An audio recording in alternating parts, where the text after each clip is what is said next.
All right, it's about that time. We're jumping back into the real estate numbers for the greater Austin, Texas area. And we're looking today at numbers from October to November. And as we're tying up the year, there are some surprising statistics that are pointing us in the direction in regards to what's actually going to happen. Because there's a lot of speculation. People are guessing, people are thinking, people are feeling, and today's a get real moment with what's actually going on with the real estate market here in the greater Austin, Texas area. Let's jump in.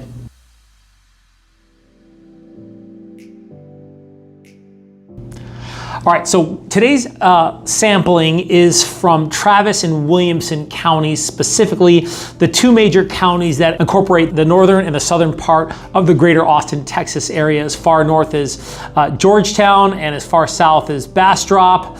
These are all-encompassing counties that give us a really clear picture as far as what's going on. Now, today's data is sampled from the Austin Board of Realtors, and of course, that's where all realtors are posting their listings.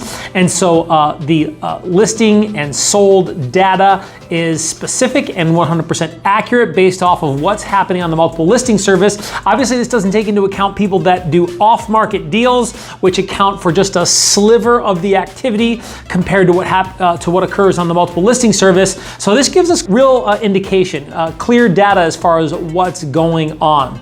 So let's jump in. For Travis County from October to November, the median price point is in November was $529,000. That's down $16,000 from October. That's 3%. So that's a negative 3% of depreciation in just 1 month. Since May of 2022, this year, we've lost 21% of the median sales price in Travis County. Now in Williamson County, it was a little bit different. The median price point for sales price point for Williamson County was $439,000. That's down $20,000 from October. That's 4% depreciation in just 1 month. Now in Williamson County since May, we're down 14%. And so not as much as Travis County, but still a pretty good chunk of depreciation, 14% depreciation compared to Travis County's 21% depreciation in just several months since May. Now closed sales in Travis County are down 200 sales, 882 total sales in Travis County. From this time last year, that's 45% down of closed sales. We're down 45% since this time last year. Since last month, October of this year, we're down 200 homes. In Travis County, that was 730 closed sales.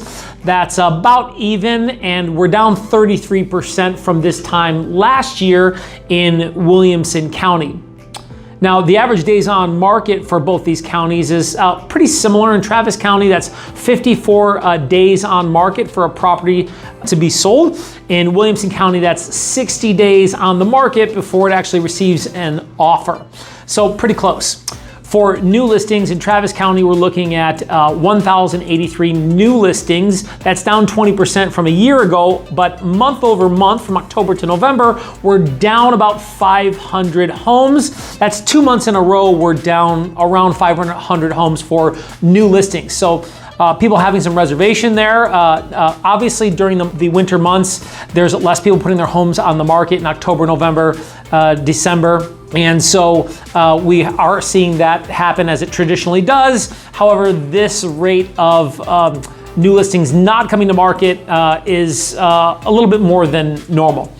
For Williamson County, that was 825 new listings. That's down 200 homes from month over month, and in the previous month they also were down another 200 homes. So that's the second month in a row, just like Travis County, that we've experienced a similar number in regards to active new listings to market. So the amount of active listings currently on the market in November for Travis County was 3,943. That's down 400 homes from the previous month, and actually up 200% from the previous year. So that's actually a surprising number, that we're down 400 homes month over month, October to November. But from this time last year, the active inventory homes available for sale November Travis County 2022 is actually up 200% from this time last year.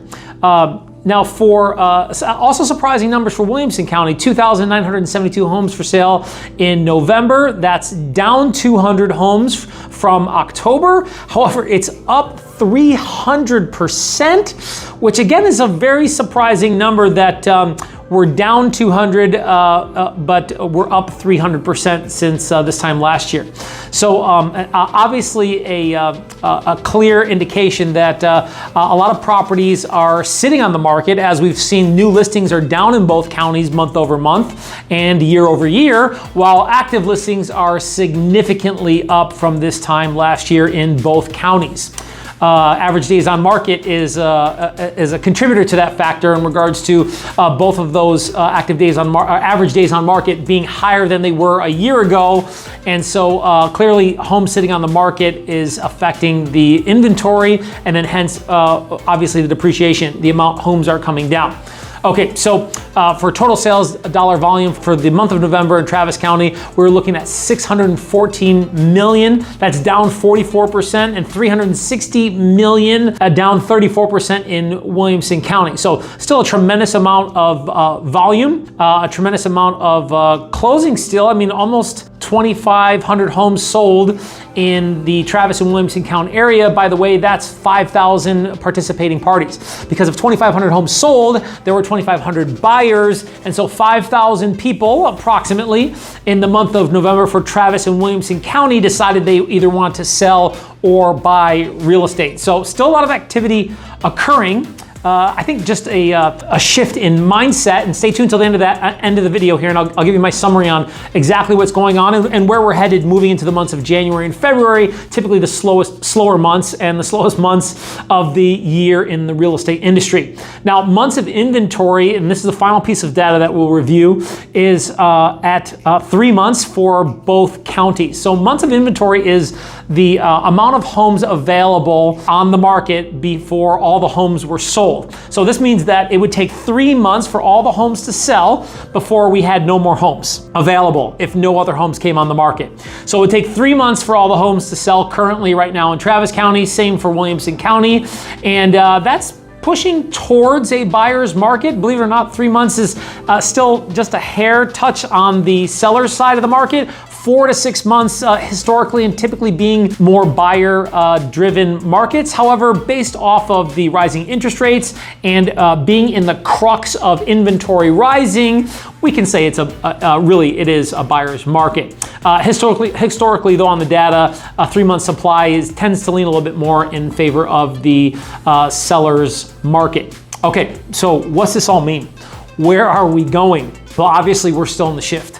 If you remember last month's video, we talked about how the market had evened out a little bit, and I think that's what we are going to see in the coming months is maybe a little bit more slide, and then a little bit more correction to even, and then a little bit more slide, because January and February, as I previously had stated, are the slowest months of the year in regards to real estate activity. We have seen the feds raise the borrowing rates in December another half point, and so typically that means a correlation in regards to lending rates in the financing world for real estate loans. However, we've seen the interest rates nudge downwards. And so with that, we've seen a lot of activity in the month of December when typically people tend to lay back a little bit more. I think we're seeing a little bit more activity than we may have otherwise have seen because people want to take advantage of the interest rates. Now, a real quick sidebar on interest rates is that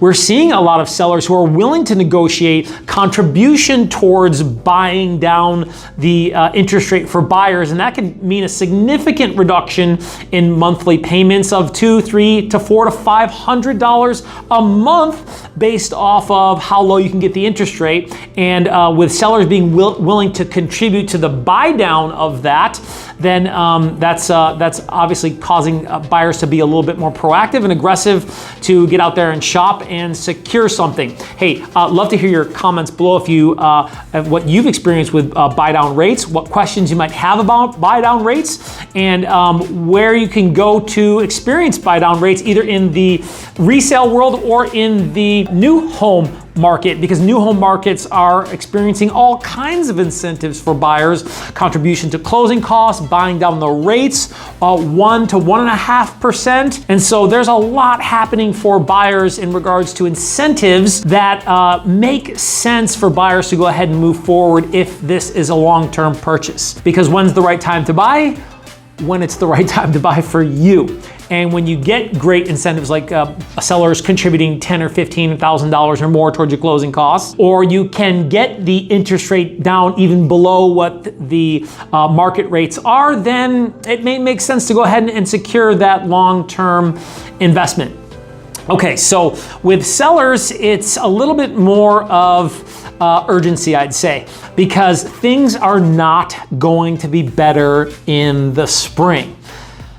I've heard countless people whose homes were for sale and had come off the market and decided to do so because their real estate professional had advised them to wait.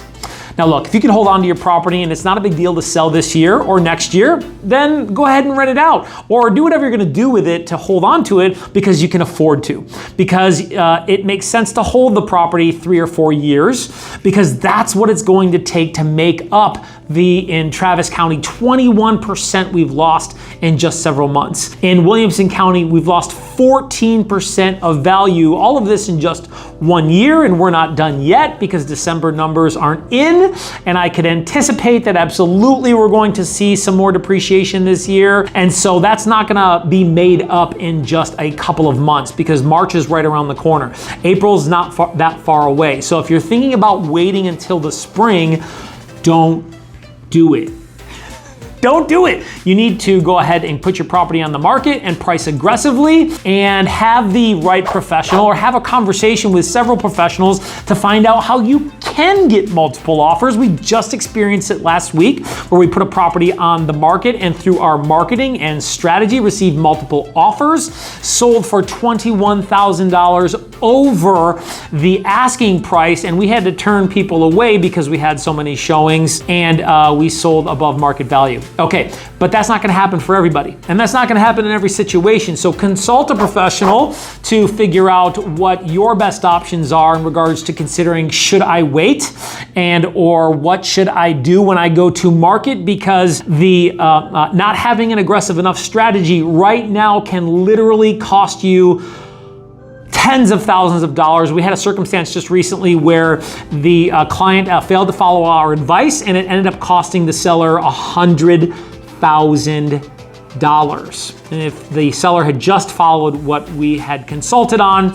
that seller would have been had $100,000 more in their pocket. And so who you know matters. And so it's important for us to be able to understand a little bit more about your situation. And even if you're not going to do anything right now, obviously you don't move forward until it makes sense for you. And we're always offering free consultations to give you inside market information for clarity around what's best for you. And we understand your vision. It'll be our mission. Stay tuned, subscribe, share. Talk to you soon.